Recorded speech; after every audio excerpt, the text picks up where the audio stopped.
Assalamualaikum warahmatullahi wabarakatuh. Selamat bergabung kembali pada video pembelajaran saya.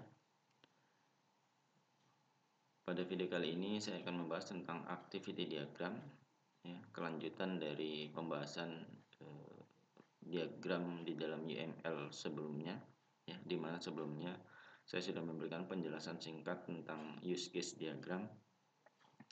Nah, pada hari ini saya lanjutkan dengan activity diagram, yaitu merupakan salah satu diagram juga yang ada di dalam UML.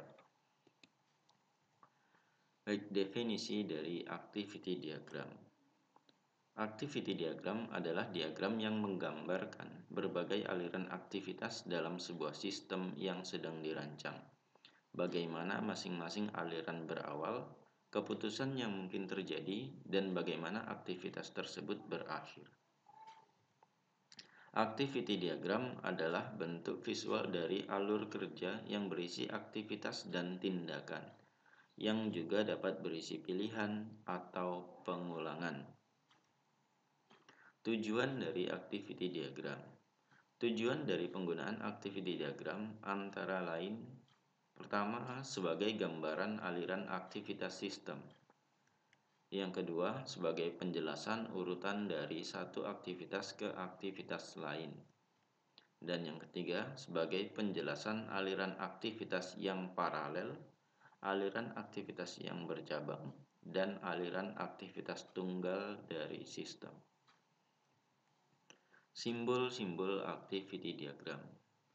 Adapun simbol-simbol yang digunakan di dalam activity diagram, pertama yaitu simbol status awal atau initial state, digambarkan dengan lingkaran, dengan di dalamnya berisi atau full, berwarna hitam, atau terisi full, bukan lingkaran bolong.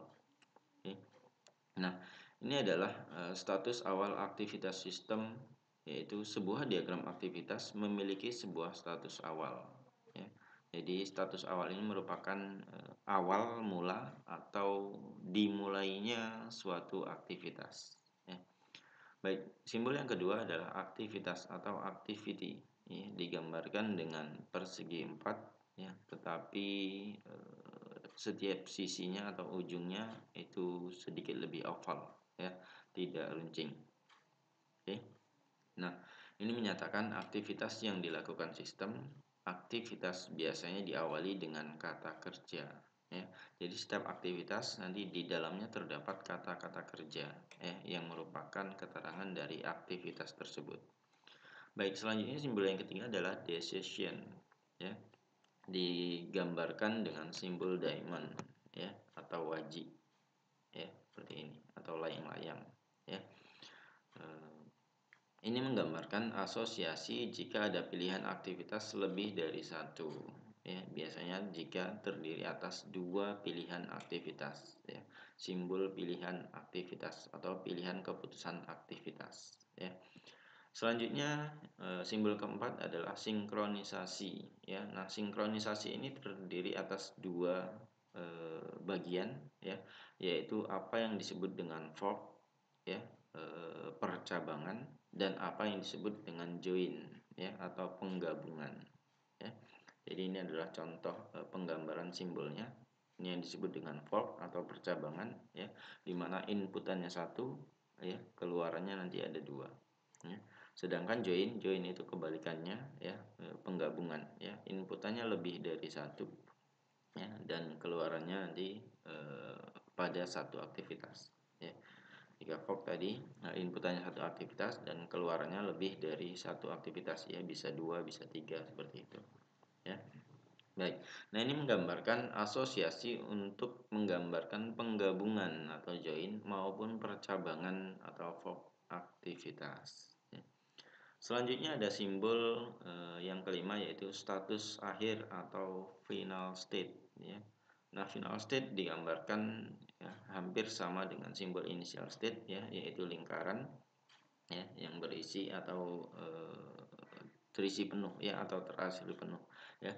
Namun di sisi lingkaran tersebut ada lingkaran tambahan ya. Jadi ada 2 buah lingkaran ya. Di mana lingkaran di luar itu tidak berisi ya, sedangkan lingkaran di dalamnya itu berisi full atau terarsir full ya. Nah, ini menggambarkan status akhir yang dilakukan sistem ya. Sebuah diagram aktivitas memiliki sebuah status akhir ya. Jadi ini adalah simbol akhir dari aktivitas ya. Jadi setiap aktivitas atau keseluruhan aktivitas harus berakhir pada simbol final state ini atau status akhir ini. Kemudian simbol terakhir ya, simbol keenam adalah simbol swim lane ya, digambarkan dengan seperti ini ya. Seperti tabel ya, namun hanya satu kolom ya, dimana di bagian atas atau kolom paling atas itu berisi nama swim lane ya, atau nama organisasi atau nama aktor ya yang melakukan aktivitas ya. Nah, ini menggambarkan memisahkan organisasi bisnis atau aktor yang bertanggung jawab terhadap aktivitas yang terjadi. Oke. Nah, inilah simbol-simbol activity diagram yang digunakan di dalam penggambaran activity diagram. Baik, selanjutnya pembuatan activity diagram. Ada hal-hal penting dalam pembuatan activity diagram yang harus diketahui. Ya. Pertama, gunakan simbol status awal ketika mengawali diagram atau mengawali activity diagram.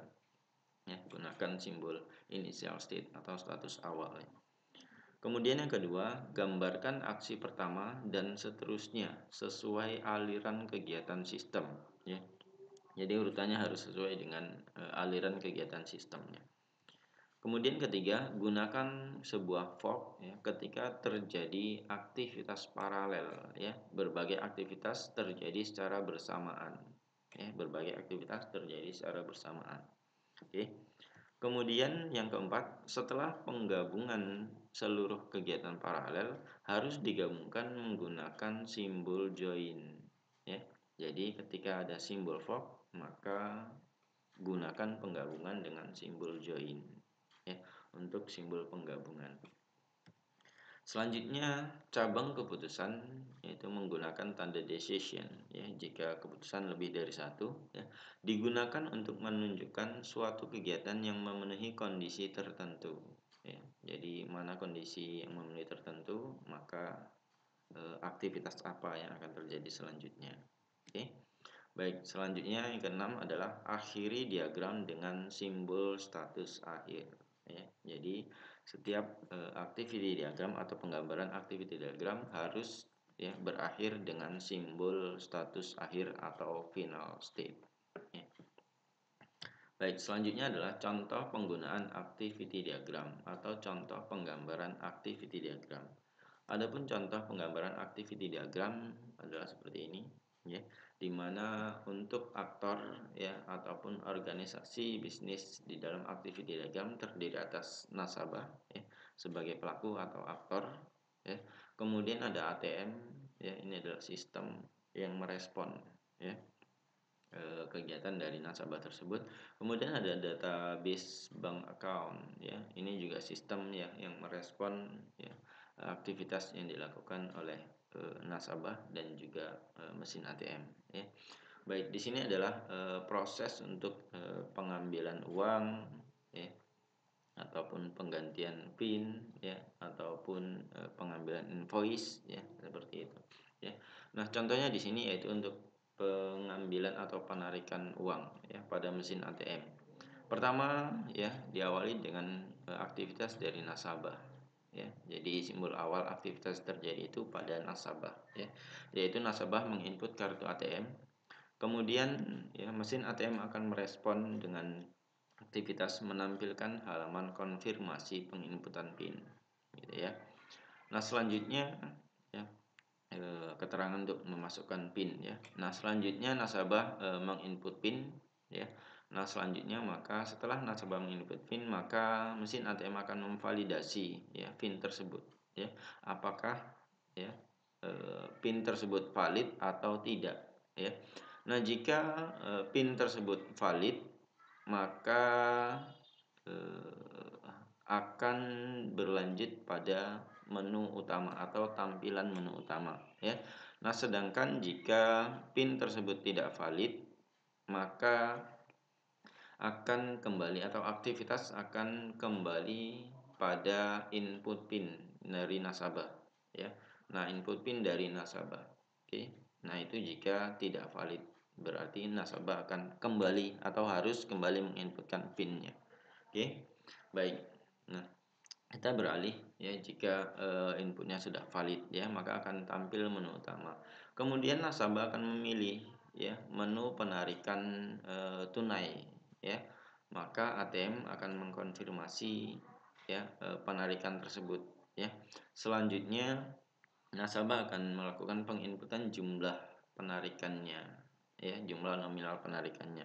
Kemudian mesin ATM akan membaca inputan penarikan ya, kemudian akan meneruskan ke database bank account-nya ya, yaitu menghitung saldo ya. Database bank account akan mengecek saldo ya, apakah mencukupi atau tidak, kan seperti itu ya.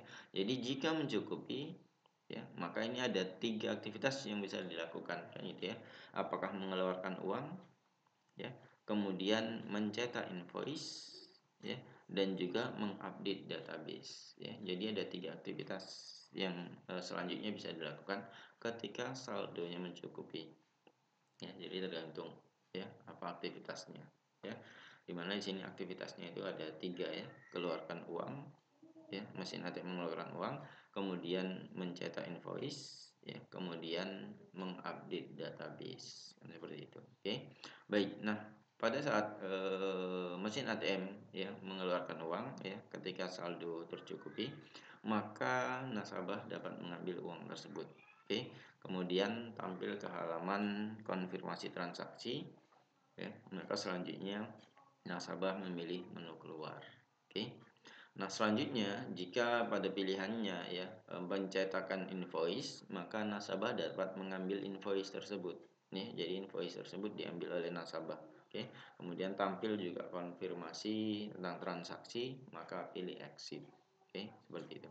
Nah, kemudian ya jika saldo mencukupi, maka ya database akan diupdate ya. Database akan terupdate nantinya. Oke. Nah, pada pilihan terakhir ya, jika saldo tidak mencukupi dengan jumlah nominal yang diinputkan ya, maka di sini akan tampil halaman konfirmasi transaksi bahwasanya saldo Anda tidak mencukupi. Oke, maka bisa melakukan pilihan ulang atau pilih exit ya. Baik, inilah contoh bagaimana penggambaran ataupun penggunaan activity diagram ya. Selanjutnya sinkronisasi antara use case diagram dengan activity diagram, yaitu pada sistem penilaian mahasiswa ya. Jadi di sini untuk use case diagram dan activity diagram pada sebuah sistem itu harus sinkron ya, harus sesuai atau harus sama ya. Contohnya di sini sistem penilaian mahasiswa. Ini pada use case diagram penggambarannya adalah seperti ini ya, di mana terdapat 2 aktor, dosen dan mahasiswa ya, masing-masing harus melakukan login ya, kemudian dapat melakukan kelola nilai untuk dosen ya, di mana kelola nilai itu terdiri atas download nilai, input nilai dan upload nilai ya. Sedangkan mahasiswa ya setelah login dapat melakukan aktivitas yaitu lihat nilai dan cetak nilai. Oke. Maka bentuk activity diagramnya dapat digambarkan seperti ini ya.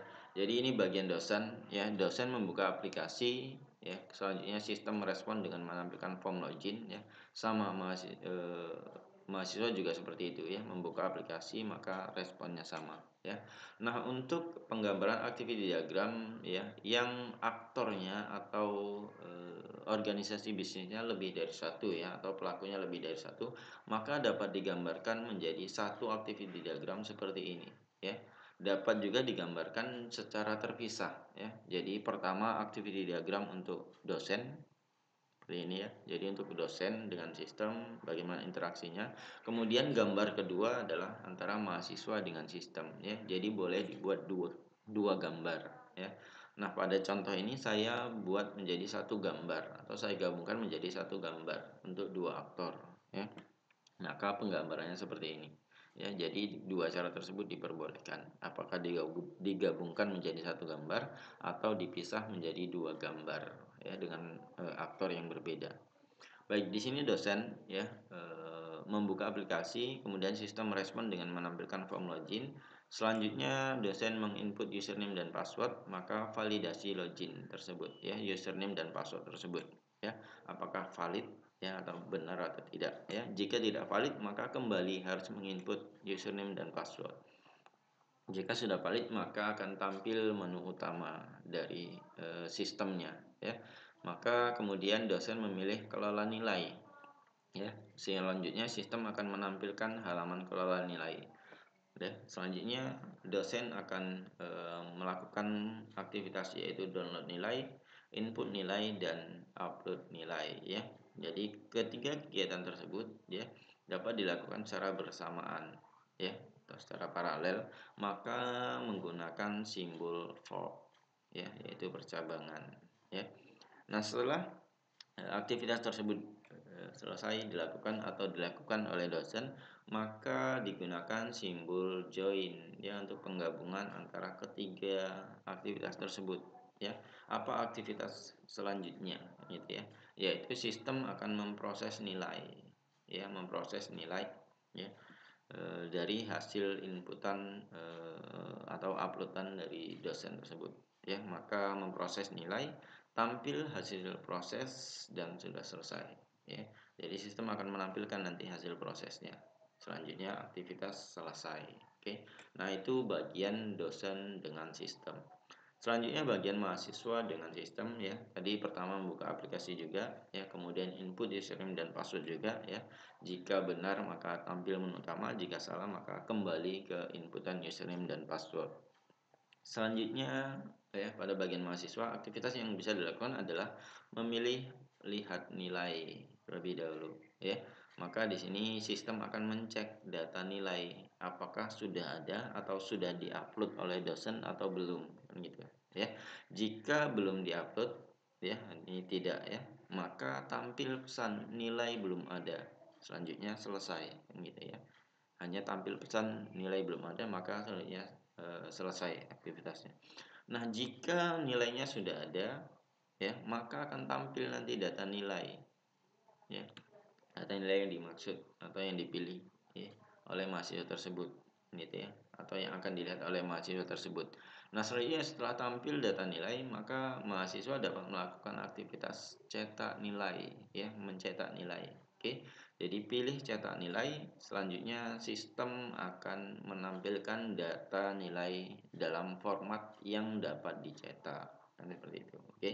Nah, setelah itu ya tergantung mahasiswanya apakah mencetak atau tidak ya. Maka setelah tampil data nilai dalam bentuk format yang dicetak, maka kegiatan tersebut atau aktivitas tersebut berakhir.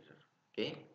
Nah, baik, inilah contoh sinkronisasi antara use case diagram ya yang ada pada gambar sebelumnya ini ya dengan activity diagram ya. Jadi harus sinkron ya, aktivitas yang dilakukan ya dengan use case yang ditampilkan ya pada penggambaran use case-nya.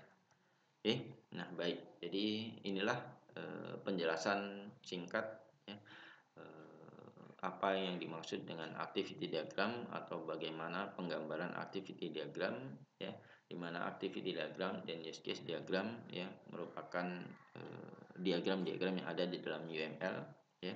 Dan kemudian ya sebagai garis bawah adalah use case diagram dan activity diagram itu harus sinkron ya di dalam penggambarannya ya ketika dilakukan di dalam pembuatan sistem ya. Jadi harus terdapat atau harus terjadi sinkronisasi antara use case diagram dengan activity diagram. Baik, ini saja yang dapat saya jelaskan ya untuk activity diagram ya. Baik, saya cukupkan. Terima kasih. Assalamualaikum warahmatullahi wabarakatuh.